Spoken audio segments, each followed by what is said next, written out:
Welcome back to DT Madness, Chronicles from the Third Life, episode 120, February 9th, 2025.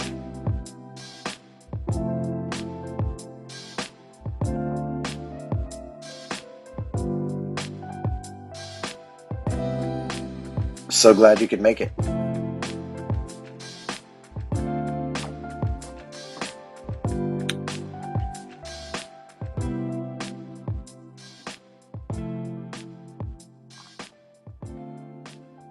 Well, we'll call it a postscript. Still no intentions at this point, although I didn't have intentions for episode 120. So we'll see. My guy Matthew, he told me he had thought about getting me a microphone to make the audio experience a little grander from back here in the Nook. But that was before I kind of decided that the podcast had run its course. But so a little PS here in early February, Super Bowl Sunday. It started with the idea that this is the day. Not my own thought. I've been a Carpe Diem guy, a huge Robin Williams fan, for as long as I can remember. Certainly back into high school when I first watched Dead Poets, and you know picked up that sentiment as a young fella should. But yeah, I mean, like really beginning to think about what a lifespan is, how I am on the other side of that hill. Um, and but just in general, like if you think about the brief time span that we think that we may get, it isn't really that much, and so there's no way to. I've never. I don't know. You've been with me here. The past has been a thing for me, a real burden, a real weight for much of my life. But I didn't see it as as a source of anxiety. The future has always been that for me, and trying to be in control of what is coming, what might happen. I'm really good at developing worst case scenarios and stuff like that. But so really beginning to focus on today. I woke up and now here I am in my blue nook that needs cleaning. It's all kinds of messed up, and I got my blue lava lamp rolling. Already posted my quote of the day, a nice plant sequoias quote from Wendell Berry on my Instagram, DT Madness. Got the Nicaragua coffee going. I got my purity coffee over here because I had some points, and so I got like all this stuff's going on. The sun is shining today. Um, my toenails are still painted purple with FU on my big toes because Sydney got into Furman. Um, and there are things today. I've got to do some work. I've got to catch up on some grading and some preparation for classes. It's cleaning day. It's Sunday, so that's when I do clean bathrooms and things like that. And but today is it. And um, I'm getting over being sick. Sid is sick at this moment, and so there are different variables at play each and every day. One of the things I wanted to focus on were my senses, and really kind of hone in on today and try to, at the end of each day, write about what my favorite or the five senses were. That's a really difficult task because it is, well, it's tough to keep up with all that. And then I find myself evaluating rather than experiencing. And so I let go of that pretty early on, and then just begin to try to keep those things in my mind, like, you know, uh, bare feet in the clovers since it's been 70 degrees and the clovers have popped up, and feeling that soft plushiness man, it's awesome. I found myself just rubbing this plush chair over and over the other day. Is that weird? And but like coffee is too. It's both the taste and I love it to be a little bit hot, and that sensation is a good one too. But it's and Sydney made this cheesecake for me. Um, Buttercream. What was it? I forget. The Biscoff. Oh my God! Like, man, I really got to get back on the. Wow, it was so good. Like overwhelming. Like, mm, in the best possible way. But I'm thinking about all that, like trying to be focused in on this day, and then coming up with phrases like practicality weighs too much in our thoughts, and a lot of this came out of Sydney going to Furman and the amount of money that it cost, although she has been raking in the scholarships. But this is a 4-year window or so out of this really not very long lifespan that we get. And look, I understand the privilege that comes along with saying that we're overly practical. I don't have to forage for my next meal. I don't have to worry about saving. This isn't World War II or the Great Depression. Like, I don't have to save all my copper or all my lids of things to see. I know, I understand that different times have been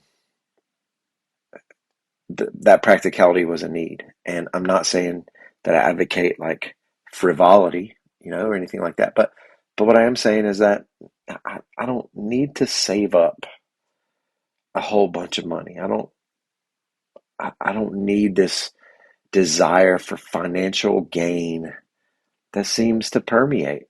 Um, I got plenty. I've got plenty. Anyway, so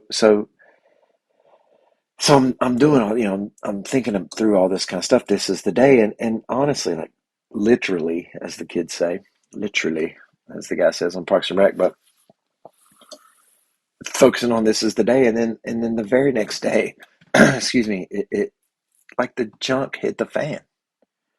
Um, Sarah was undergoing a routine medical procedure that you get to undergo when you're 45, and that really didn't have me weighed down too much, but it had me weighed down a little.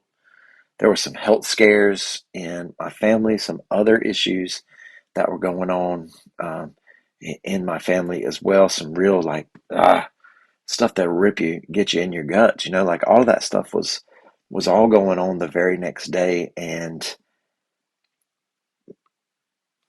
but even so, even so, this is the day. That was the lot for that particular day, and so it isn't a matter of, oh, everything's happy and wonderful.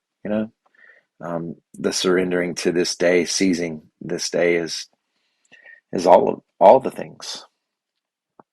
Nothing new for you, maybe, but I it was a renewed experience for me.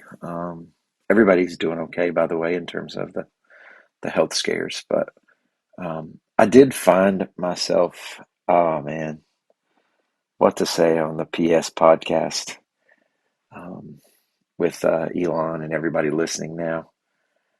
It's my views on petitionary prayer. I just don't see it as a vending machine, Just don't see it that way. And so my relationship with prayer has changed. It certainly from when I was much younger, but different from, I think, the common usage of it. That sounds arrogant, but it just is different for me. Um, and so how do I find myself in prayer when all these things are going on, especially like waiting for Sarah to be done with her procedure? And I found myself asking my dad to pray for us. And I don't know about all that. I don't know about all that. But I will tell you that I did experience that in a brief instant, and it made me closer to, I guess, both the Catholic tradition of praying through the saints, and but also like the traditions that honor and speak through their ancestors. Again, it was just a brief experience for me, but it was eye opening. It was perspective changing for me. Um, but I have these thoughts, and I wrote down, that death is nothing nor grief, that what is everlasting is joy. And I write these things down, but then I get to thinking about shadows and how important I think they are, and how light and intense light even creates a sharpening or a clarifying of the shadows. That the light does not just expose the darkness, the light can extinguish the darkness in certain ways, but as long as I exist in this body, shadows will be there. And so, if that's the case, like if darkness plays that kind of light, then maybe saying death is nothing or grief, maybe I got to back up on that a little bit. But anyway, other things that I've been thinking about. I've been thinking about longevity, and in part, well, in whole, really, I've been reading this book by Miroslav Volf. I don't have it in here. It's three guys, I think, that teach a course at Yale called A Life Worth Living. I think I've got that right. I'm about 3 chapters in. I've been using it and some of the questions in it to pose questions to my AP seminar class. But, they're asking, like, what's the point here? What are we doing? Who are we responsible to? Just getting into some introductory stuff, but kind of the idea that we have, they question at the beginning is, what we think of as long, happy, and healthy. And then they give examples of people who didn't live very long, but that we would argue, most people would argue that they lived a successful, or whatever the word is, a good life. And people who did that who weren't healthy physically or mentally, and in some cases not happy too. So I've been thinking about longevity and the quote from Dr. King, longevity has its place, but I'm not worried about that now. And he says, I've been to the mountaintop, and this is the day before he was killed. And that control of the future, that longevity idea of wanting to be alive and desiring to be alive, has been a source of my anxiety for a long time. Um, Permanence, the idea of permanence, but knowing that it's impermanent, would be how I think Thich Nhat Hanh and perhaps the Buddha would couch all that. Um, and I saw a picture pop up of one of my former teachers, Mr. Kistler, who, we were in a class, in his high school class, in the picture, and I just remember what an impact he's had. Still, I talk about him. Still, when I see a picture of him, it lightens my day, or I think about my dad.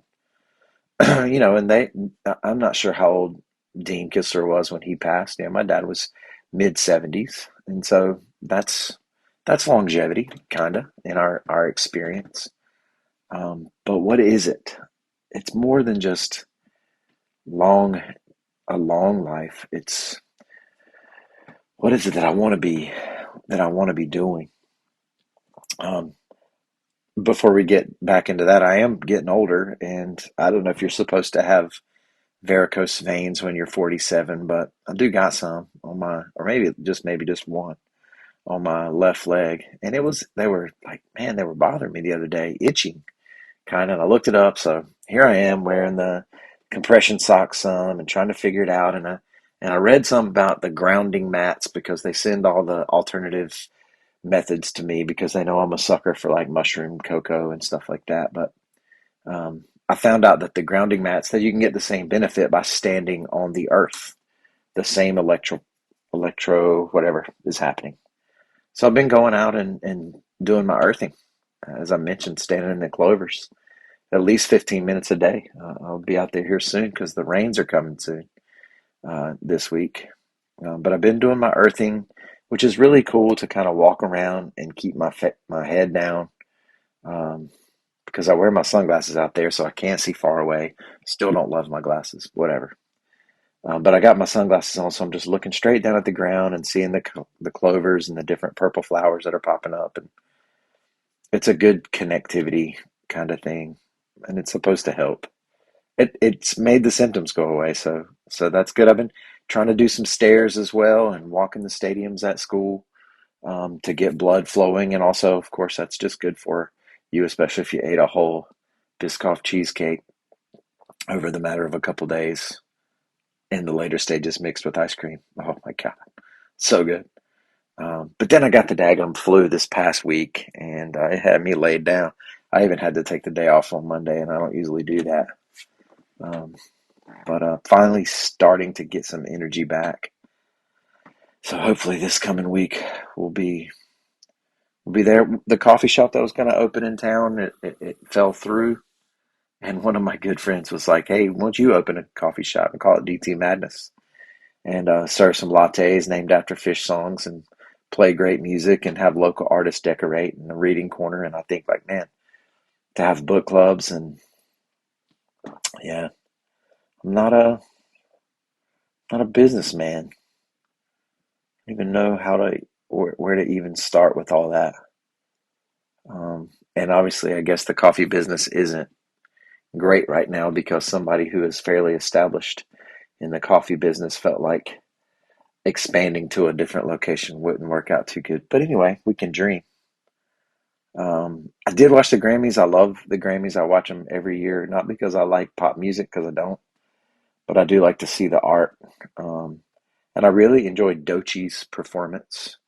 I didn't know Doechie. Chapel Roan, it was better than some.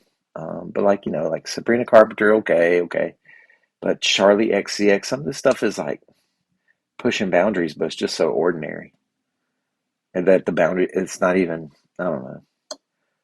I did find a couple of new songs and new music to listen to. Um, in particular, Sierra Farrell. Man, that album is so good. It won for Best Americana. I've been watching Severance, and I'm current. And I'm not going to say anything about it except for that if you've got Apple TV, you should watch it because it's amazing. It's amazing. It's amazing. Um, but I do wonder, like, I wonder if I'm doing enough. I've found solace in the fact that what I do every day is pour myself out to about 100 kids. That's about how many I have in my classes. And every single day, like I'm helping to develop them, challenging them on and trying to redirect them, on especially the large group of young males I have about what it means to be a man these days. We don't talk about that direct, but I try to model my own beliefs and behaviors. I was asked to help raise money for a brand new like scoreboard at the football stadium, and all that stuff's fine, but it's just a crap ton of money, man. Meanwhile, my tennis courts that I coach on, that my players have to play on, are falling apart. Like chunks of the concrete or whatever that material is just coming out. It's the only athletic facility at our school that is in that condition. And I know that tennis doesn't make money, and I know that football makes all the money. I get all that. I love it. I love Friday nights. I'm the announcer for the thing, man. I love it. But the more I think about it, I'm like, what are we going to raise this amount of money for anyway? Like, wow, there's a lot of other needs. But so I think about, what should I do to advocate for my tennis courts, and how much of a thorn should I try to be in terms of this conversation? Because public education is under assault, um, under attack across the country, especially in the red states. There is a dedicated move to take the money away from public schools and put them in the hands of private and private religious schools. It's even more than like it's gone beyond. charters, even though that's part of it too. Um, and oh man, so where should I be with all that? I've got 8 more years left until I retire. My son is a brand new teacher here in the next couple of months. I just saw this guy at Ingles yesterday at the grocery store, and we'd talked to each other maybe like 6 times in the past 40 years. But I know him from like kindergarten, first grade. And when we see each other, it's like, hey man, what's up? There's something about like these formative years in a public system that we miss out a whole bunch on. Yeah. If we let this, I think about John Green's quote. John Green, one of the authors that gets banned, but John Green's a very smart guy. He does a lot of crash course history videos for the students and things like that. But he's, look, he doesn't have kids in school. And he says that public school isn't for the students, it isn't for the parents, it's for the public. And the reason why he pays taxes is because he doesn't want to live in a society with stupid people. And I think I would probably phrase all that a little bit different. But the reality is, man, we are struggling. We're struggling. And we got to figure out some reform. We do. We got to figure out some reform. But the answer isn't to destroy the thing. The answer isn't to destroy the thing. It isn't. And teaching that stuff, like, man, teaching the stuff in AP government to these kids in this climate has been a real challenge. Because anything that I say is either going to come off pro-Trump or anti-Trump or whatever. But I try to tell them, like, look, I'm an Article 1 guy. I believe in checks and balances. I believe in the power of the Congress. Now, it's unfortunate that the political parties, even though Washington warned us about them in his farewell address, that political parties have taken priority even over the branches of government. And if that's the case, then our system it faces some danger because the political parties have increasing strength due to gerrymandering, uh, media specialization, or consolidation, selective exposure, where people only watch the news that they already agree with, the primary system. These types of things lead towards more and more extremes in the parties, and so there isn't a need to compromise anymore. But man, like Trio, the group that my wife works for, Safe Streets for All, which like would help us install crosswalks for disabled people. Those things are frozen or worried about being frozen under this Department of Governmental Efficiency kind of deal. But look, here's the thing: they can get all in that, and they can cut these $1,000 programs and blast it up there and talk about their favorite little acronym right now, DEI. But if you're really serious about cutting, then they need to let Elon Musk get in there with the Pentagon and cut some of the hundreds of billions off of the military budget. But hey, we got these new laser weapons. And, here's the thing, talking about public education, talking about education and I mean, some really intelligent people, were telling me the other day about how, it's justified what they're doing and they're cutting. And we found out that they're spending $600 million a year on sushi. And it took me like 2 minutes to go and find out that that was a fake post. It was from a parody account, but it gets passed through social media and TikTok and all this kind of stuff to the point where well-meaning, intelligent people had bought it and were spreading it further. And if the well-meaning like, think about, anyway, I mentioned Sierra Farrell, her album. I can't remember what it's called. It's the new one. 2024, the Grammy winner for the Americana. Starts off with American Dreaming. The song, like, Chitlin Cooking Time in Cheatham County. Oh my God. Like, it's a mix of like Patsy Cline and old, like, steel guitar kind of, but also some low country jazz with, man, it's just, it's really good stuff. And there's a song on there. It's track 5, and it's called "Wish You Well." And I wish that we could get back to that sentiment, because our current representation of our brand of religion and Christianity is so performative, so mean, so haughty, you know.